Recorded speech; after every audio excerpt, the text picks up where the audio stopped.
Ang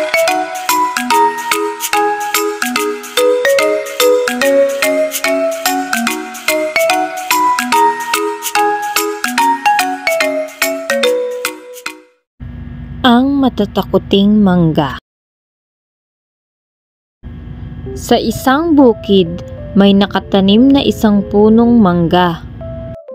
Marami itong bunga, ngunit may isang bunsong bunga na lubhang matatakutin.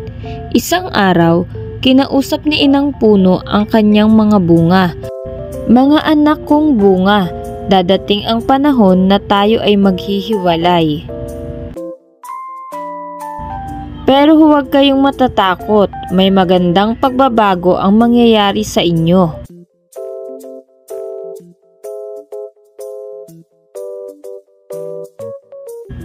At dumating ang panahon na halos lahat ng bunga ay nakuha ng may-ari. At naiwan na lang ang nag-iisang bunsong bunga. Ang bunsong bunga ay matatakutin at ayaw niya ng pagbabago. Inay, ayoko po ng pagbabago. Gusto ko dito lang ako sa tabi mo. Mahal kong bunso, hindi yun maaari. Huwag kang matatakot, may magandang mangyayari sa iyo. Isang gabi, habang mahimbing ang tulog ni inang puno, may malakas na bagyong dumating. At malakas ang hangin. Takot na takot ang munting bunga. Nagising si inang puno sa sigaw ng munting bunga. Mahal kong bunso, huwag kang matatakot, may magandang mangyayari sa iyo. Nasa lupa na ang munting bunga at takot na takot. Natabunan ang bunga ng mga lupa at siya ay nabaon sa ilalim. Inay, tulungan niyo po ako. Natatakot po ako dito. Mahal kong bunso, huwag kang matatakot. May magandang mangyayari sa iyo.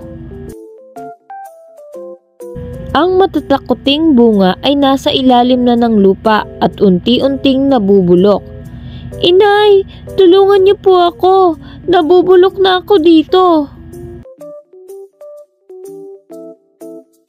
Mahal kong bunso, huwag kang matatakot.